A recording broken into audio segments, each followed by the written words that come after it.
Assalamualaikum warahmatullahi wabarakatuh. Jumpa lagi dengan saya di channel Gagasan Progresif 79, sahabat bangsa dan setanah di mana saja Anda berada. Kembali sidang Gus Nur. Ini kali ke-9 dan di mana dalam persidangan ini saksi yang dihadirkan adalah orang yang pernah dan sering disebut-sebut ya Bambang Trimulyono, yakni Mahmud Nurwindu, teman sekelasnya Pak Jokowi, bahkan teman sebangkunya Pak Jokowi. Untuk lebih jelasnya kita akan ulas di Gagasan Progresif 79.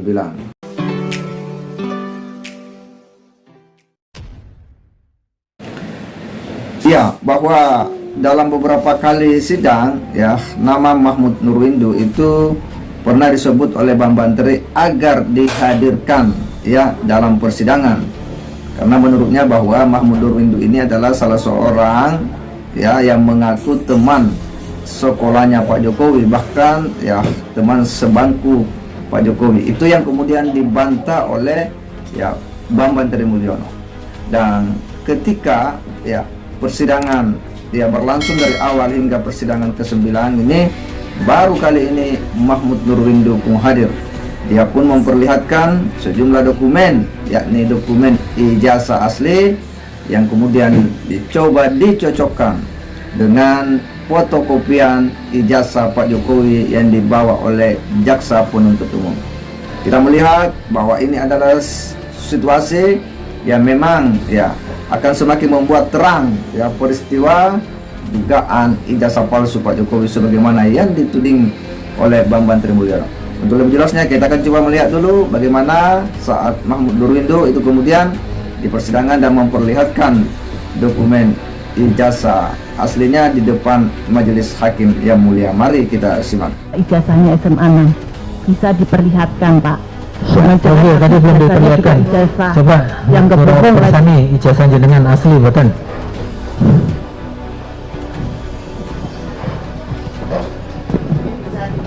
Di depan. Ijazah Bapak tadi Kepala Sekolah Dr. Andes Sukijo.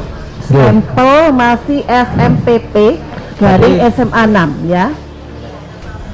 Keterangan saudara tadi stempel ijazahnya masih SMPP dalam kurung SMA 6. Jadi ada dua nama ya. Berarti Ada nama SMPP dan nama SMA 6, ada dua nama di stempelnya. Ini ya. ada ijazah fotokopi tapi legalisir atas nama Joko Widodo. Kepala sekolah sama ya, Dr. Andes Sukijo. Stempel SMPP garing SMA 6. Ini Surakarta 30 April 80. Ya. Ini ada perbedaan ini. Ya sebentar. Lihat dulu. Nomor seri ada perbedaan. Sebentar. Nah, Ya ini sebentar. satu. Ini satu. Ya pasti berbeda kalau nomornya beda. Beda. Nomornya beda pasti. Ini ada nomor induk. Bapak juga ada nomor induk ya. Kalau Bapak nomor induk 60230. Ini 60229. Ya, berarti nama ini kepala sekolah, stempel sama ya Pak ya. Ya. Lulusnya April. Lulusnya 30 tahun April 80. Ya. Coba nomornya pun nomor seri. Nomor seri kalau yang ini 11 Romawi 11 C apa ini Pak? CI 008114 008112. Ya. Ya. Kami tidak asli, kami cuma membandingkan ini sama ini dan ini ada legalisir. Soal itu nanti biar majelis hakim yang ini. Saya cuma menanyakan, benar ada nama sama, stempel sama, legalisir, nomor induk ada ya. Cukup. Bentar, Pak. Ini kan asli. Kami tidak melihat, cuma kami lihat legalisirnya. Legalisir. Nah ya Bapak tadi, maaf ini jatah kami. Mohon maaf, ini jatah kami yang bertanya. Terus ini tadi ya Bapak sebentar. Sebentar satu-satu dulu. Monggo. Ini masih jaksa giliran bertanya coba. Iya. Yang Kemudian dibuktikan, nilai ya. Bapak ini ya 94.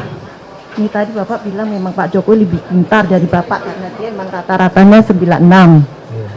Ya, totalnya ya. Cukup, Bu Jaksa. Nggih.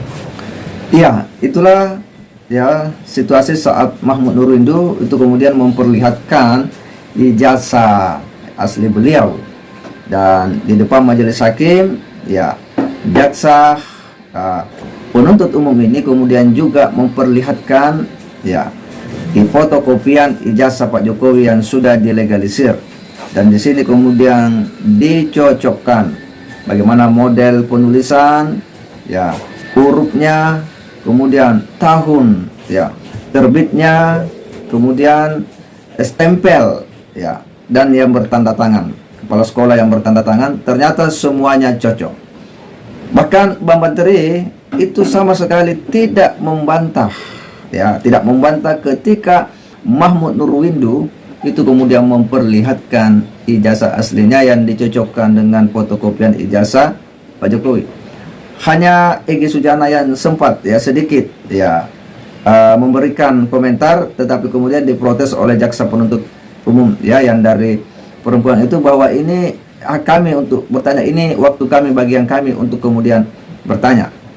Nampak bahwa ya situasi ini kemudian semakin terang karena ketika dicocokkan antara ijazah asli Pak Mahmud Nurwindo dengan fotokopian ijazah Pak Jokowi ya, yang bertanda tangan di situ, stempelnya, tahun terbitnya itu sama, bahkan nilainya ya memang Pak Jokowi lebih tinggi dari Pak Mahmud, karena dalam berbagai kesempatan Pak Mahmud itu memang pernah mengatakan bahwa Pak Jokowi itu pintar, lebih pintar daripada dia.